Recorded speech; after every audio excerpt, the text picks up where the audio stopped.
Alo, dobrodošli na take 4 ili 5. Ne da mi se rezat danas, nešto posebno, napravit ćemo, lupit ćemo jedan video samo tako. Uglavnom, danas ćemo pričati o jednom programu koji se zove Next Earth, koji možete tu gore vidjeti, Next Earth. To vam je poput Googlea, ali malo sutra. Google Maps, imate znači mapu i na svakoj mapi imate 10x10 ove kockice. I vidite, kockice možete kupiti. I vidite, tu vam je cijena te kocke, bla bla bla, ja sam uzeo bože kako se zove, parking od stadiona. Ne samo to, uzeo sam više toga, oko 1400 eura sam, mislim, potrošio. Oko 1300, da. To je sad polovicu vrijedno, cirka. Ovam US dolar cijena stoji. Znači, plac je US dolar cijeni. Znači, to se ne mrda, ali sa valutom sa kojom sam kupio, sa Polygonom, vidite, to pada. Ja sam na 2,20 kupovao tu negdje i odmah vule potrošio ovdje na ovoj stranici, znači potrošilo se odmah US dolare. Tako da kad je ovo palo, Matic je pao isto s njim. Znači, cijena Matica je pala, ali cijena ovoga nije pala. Znači, cijena je još uvijek u US dolarima. Razmete. Doduše, ja mislim čak da i nije. 37 centi je parcela. 37 centi je parcela. Poskupilo je, recimo šta je poskupio. $45 sad košta, pa vi vidite. Znači čim ranije kupite ovam placeve, da li ćete vi to koristiti u budućnosti ako to bude neka igrica poput Decentralandu, da se tu može šetkarati, otići u trgovine, tu bi trebali masivno puno ljudi biti online, da bi ovo bilo puno. Znači većina ljudi uzima hotspotove poput New Yorka. Čekaj da vam pokažem ovu Old Lady. Ovo je bio neki fort prije su se tu ljudi sakrivali, borili se protiv koga, nije pojma, ali fort je forta.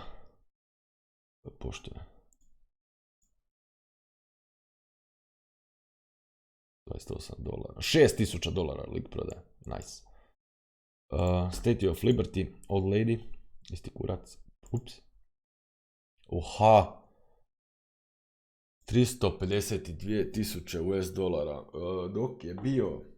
Dok je bio Polygon i Ethereum, dok je bilo to na high price-u, ovaj plac je koštao oko $600,000, znači sad je polovicu manje vrijedan. Znači može se fino kupiti.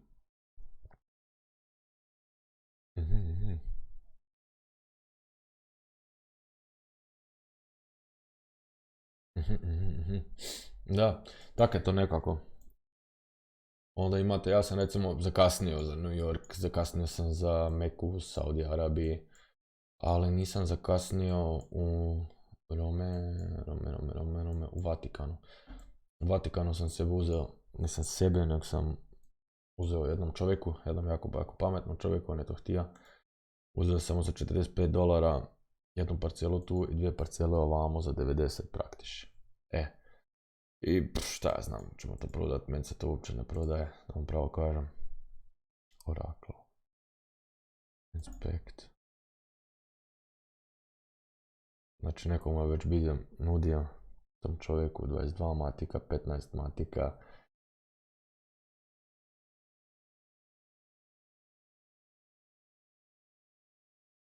Ali čovjek neće da proda. Pametan. Jo, ne bi ni ja prodao, života moga.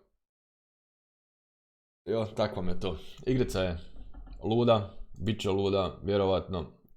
Uglavnom neki dan je bio token pre-sale, sad ću vam pokazati na Launchpadu. Znači vi imate vam priliku sljedeći puta za 2 dana i 20 sati, 10 minuta, 44 sekundi opet se prijaviti za token launch. Jedan je bio već.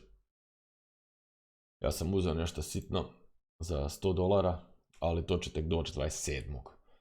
Tu gore, tak ti taj njihov program, šta ja znam. Uglavnom, boleština. I kad ste vi to sad kupili, recimo imate tu land, kupili ste, onda odete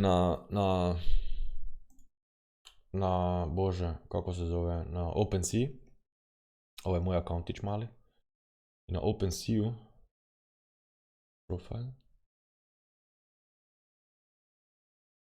Na OpenSea vam se to kao sve vidi onda što ste kupili. Znači sve te teritorije koje možete naravno i prodati onda. Sve se tamo vide. I da, to je to. Toliko od mene. Ako je neko zainteresiran za detalje, kako se u to ulazi unutra, kako se Metamask konektuje, kako se u Metamask ubacivaju ove dodatne valute u Warping. Znači mi imamo Ethereum ovamo unutra što je warped. Ako si na OpenSea i hoćeš recimo Explore all NFTs, ideš na chain, Polygon chain. Polygon chain je jeftiniji nego Ethereum chain, ali ima istu 0x wallet, znači ide isto preko istog chaina teoretski. I ovdje vi sad možete isto kao kupovati vaše stvari, prodavati. Ako vas zanima, lupite like, napišite komentar, zanima me, pričaj više o tome. Objasni u detalje kako šta ide. Hoću. Sposoban sam, objasnio sam već par ljudi, ali lakše mi je ovako lupiti jedan video da se ne moram 100 puta ponavljati. Toliko od mene. To je to. Dio ovaj OBS.